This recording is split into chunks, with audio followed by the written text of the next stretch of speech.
Let's hit the defensive keys to victory for Miami. And the first defensive key, Bryan, shut down the run game. There aren't as many keys for the Notre Dame defense, which is more about just what you do. The unit has to simplify how it is focused and playing hard. When it does, the group is outstanding. But there are some things that we need to see from this group, and it starts with shutting down the Miami run game. Miami has struggled mightily with its ground game, rushing for just 64 yards in its first 2 games combined. This is what makes this matchup very different than the Northern Illinois game. But Notre Dame can't just take their run game struggles for granted. They need to keep that going and completely shut down the Miami run game. I doubt the Red Hawks abandon the run game initially, as the coaches likely know they need to have some semblance of balance if they are going to stay in the game. I got that right. They definitely came out and tried to be balanced. Yes, they did. Know what I mean? Yes, they did. So I'm going to break it down further later, Vince. Mm-hmm. But in this particular instance, I give it a minus. I do too. Even though the numbers, I mean, look, 28 carries for 110 yards, 3.9 yards per carry. Okay, that's great. The problem is you had 30 yards lost on sacks. If you look at what the running backs did, the running backs had, I think it was 119 yards on – it was, 119 yards on 22 carries is what the running backs did, which I think is about 5.3 yards per carry. For a group of running backs that 3 of the guys were sub 2 yards per carry coming into the game. I don't care the reasons why you were willing to give them some runs, and I'll break that down later. The fact is you didn't execute well enough in the run game, even with the game plan understandably being what it was. For another week in a row, we watched the defensive tackles get pushed off the football. And it's just by a, like I was talking to somebody in the press box and they're like, this guy's a 5th year. And I'm like, they're not good. I know they're veterans. I know they're big. They're just not good.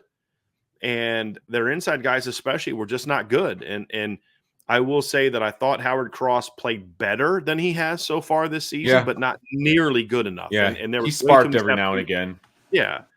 Riley Mills was like okay in the game, but I expect a guy like Riley Mills to not just be okay against Miami of Ohio. And Jason Onye didn't play as well this week as he did last week. He wasn't bad. And then there were some other issues where you did have a couple young guys in the game that would stunt around and not finish off the stunt, which allowed them to get bounce it and hit the hole. So there were some youthful mistakes in the game as well. But overall, I give them a minus. You allowed a team that ran for 64 yards in their first 2 games to rush for 110 yards. It's not good enough. Yeah. It's not good enough.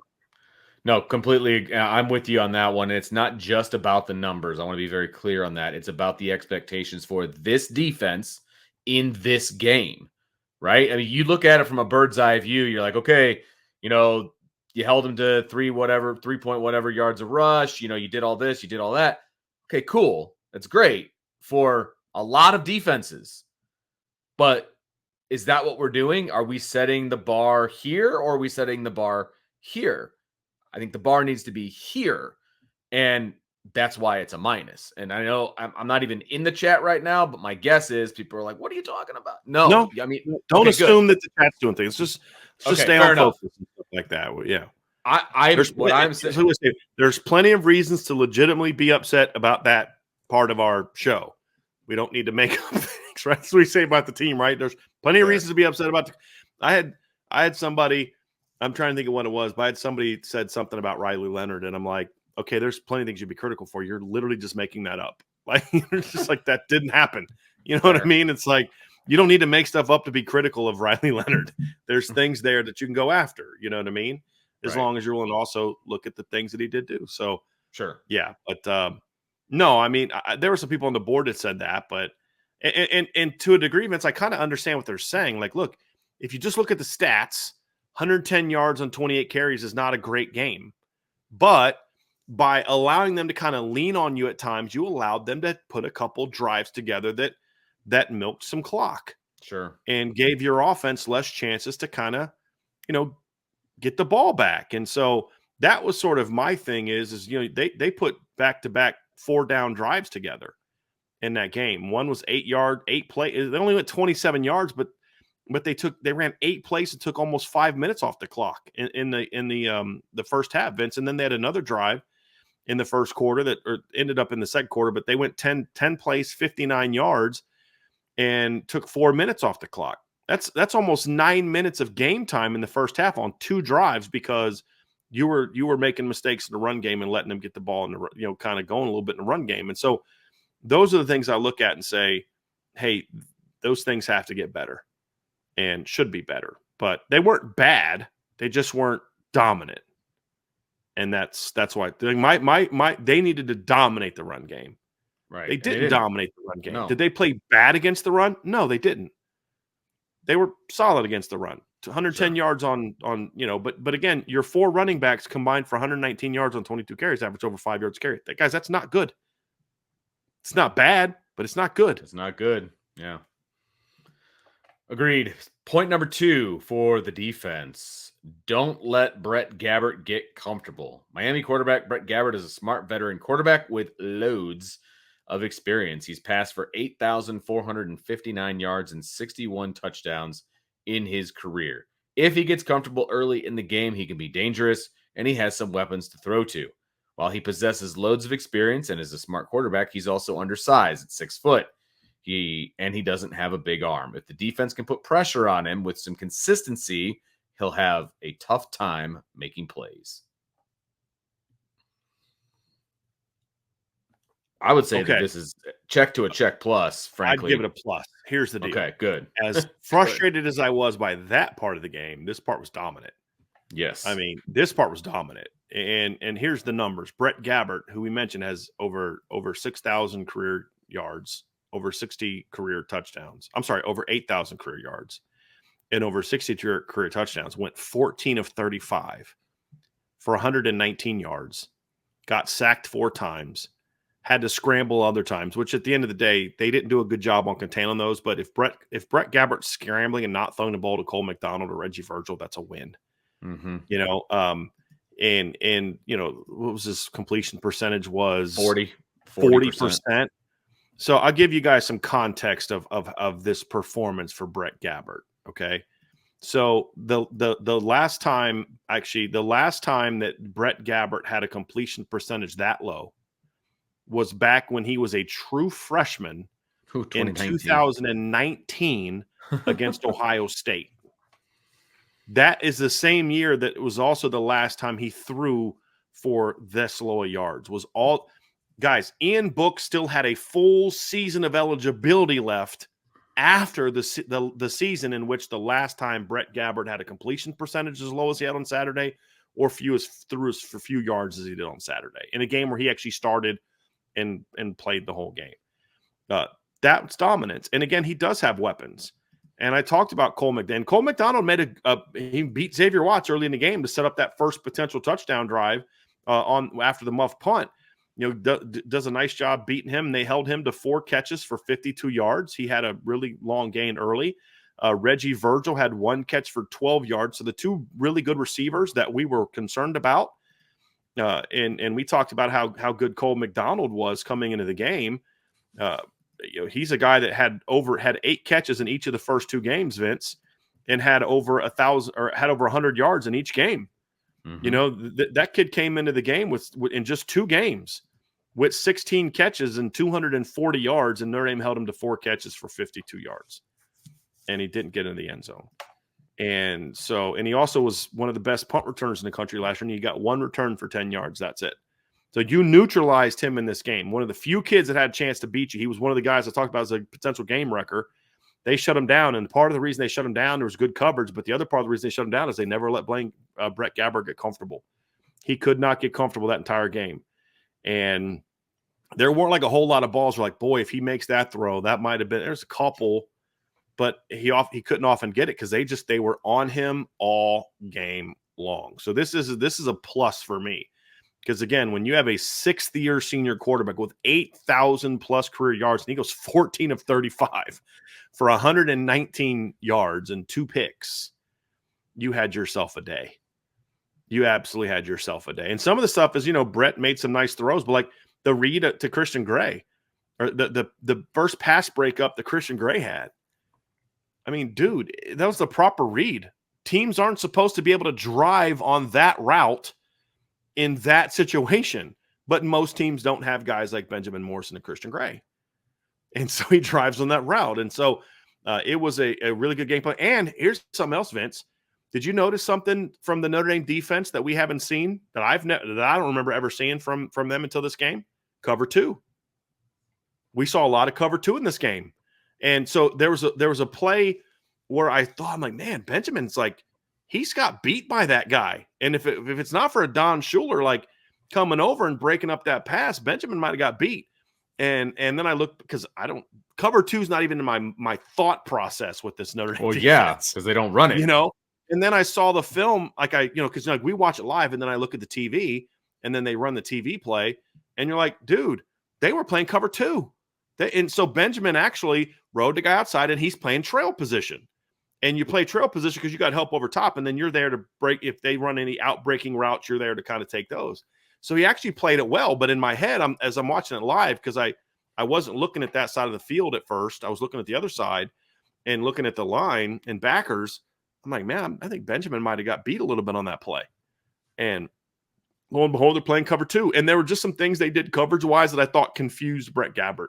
And he wasn't quite sure where to go with the football. And so I thought in that regard, Vince, I thought they absolutely shut him down. Absolutely shut him down. So big time plus on this one. Yeah. This is a scary secondary for anybody to go up against. And, you can go across the board, right? Because Christian Gray is now becoming a very obvious weapon for Notre Dame, and a guy that he's already arrived. He's a star. Like he should have 5 interceptions right now. Yeah, exactly. He should be leading the nation in interceptions. There's no doubt about it. But going into the season, as you're looking at Notre Dame's defense, right? You circled Benjamin Morrison, you circled Xavier Watts. You're like, okay, we'll kind of attack this other side of the field or these other guys. And all of a sudden now, okay, well, Christian Gray just makes plays. That's just what he does. And so now, okay, we got to circle him now. And then there's a Don Schuler who he might be out of position every now and again, but he comes down like a heat-seeking missile and covers pretty well too. So it's like, okay, where's the weak spot in this secondary? I'm not sure there is one right now. So teams are going to struggle against this secondary, against this defense, which then, and I don't want to go down a rabbit hole, but then allows the offense to do what the offense does and incrementally get better. And we can go down that road later. But the defense is what it is. And they're going to have to be on top of their game on Saturday. But so far, this season. I mean, this is the second time they've only played 4 games. And in half the games they've played so far, they've held their opponent to 3.3 yards per pass attempt. That's ridiculous. Yeah. That's ridiculous. And that's from an SEC team and a team that won 11 games last year. That's they're not that team right now, but still, boy, that's really impressive. That's 10 feet. You know what I mean? Like, that's what they're allowing. They're allowing 10 feet. So pretty impressive. Pretty impressive. Final point for the defense, then the keys to victory was limit big plays. The fear is that if Gabbert gets into rhythm and gets clean pockets, he'll be able to get the ball to his talented pass catchers. Miami has 3 receivers capable of ripping off big plays, and this is especially true of slot receiver Cade McDonald. The 5'11", 200-pound wideout is one of the nation's best punt returners. He's a weapon after the catch, and he has the speed to beat teams down the field. McDonald caught 8 passes for 105 yards against Northwestern, and again, 8 passes for 135 yards in the loss to Cincinnati. He's a pain, and Notre Dame can't let him take over this matchup against Jordan Clark. I mean, Vince, I call this a huge check. I mean, this is a plus for me, actually. You look at Cincinnati. Cincinnati's 3-1 right now. They beat they lost to Pitt in a game. They blew a 24-3 lead. Then they beat Miami of Ohio by 11, and then this past weekend they beat Houston 34-0. And in that game against where Miami played Cincinnati won by 11. So again, this is a Power 5 team that is now 3-1 with 2 wins over other Power 5 teams, a win over Power 5 team and a 1-point loss to a Power 5 team. Miami had catches of 50. They had a 58-yard touchdown reception, a 51-yard reception by another player, a 37-yard reception by another player, and a 35-yard reception by another player. Their longest, they had 2 plays on Saturday of over 20 yards. That's it. Cade McDonald had a 21-yard gain, and they had a 20-yard run. That's it. So, we said the only chance Miami has is to rip off some big plays in this game. And and here's the thing. The longest play he had was on their second. It's kind of at the extension of their first drive. It was after the muffed punt. The second down play, he beat Xavier Watts on a 21-yard gain. You go from 1st and 10 on your 26 to 1st and goal at the 5. Next play, you break it up, get a pick. Down in the red zone, the next time they were down in the red zone, it's still nothing game.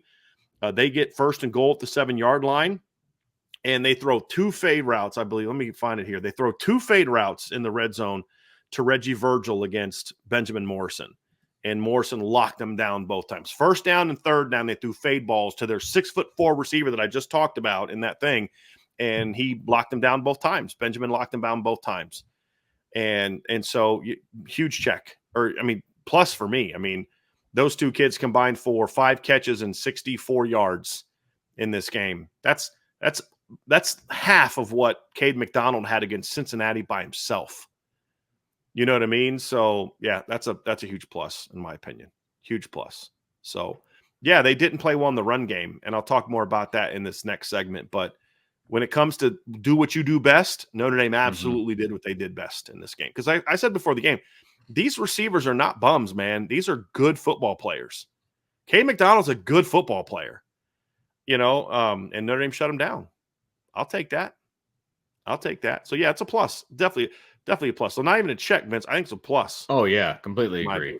2 plays of over 20, a 20 and a 21-yard gain against a team who the week before against another Power 5 team had 4 plays of 35 yards or more, including 2 of over 50 in the pass game. And you gave up 1 play. Matter of fact, their longest gain outside of that, I think, was 13 yards in the pass game. It's pretty good. Good. Agreed. Those are our defensive keys revisited for the Miami, Ohio game. Please make sure you hit that like button, the subscribe button, the notification bell, share with your family and friends, and of course, jump on the boards.irishbreakdown.com, because there will be some pretty good breakdowns this week. As Bryan had mentioned before, every throw of Riley Leonard will be on there at some point tomorrow, probably later in the day, but they will all be there, and that's going to be for board members only. Just being honest, right? That's a lot of work.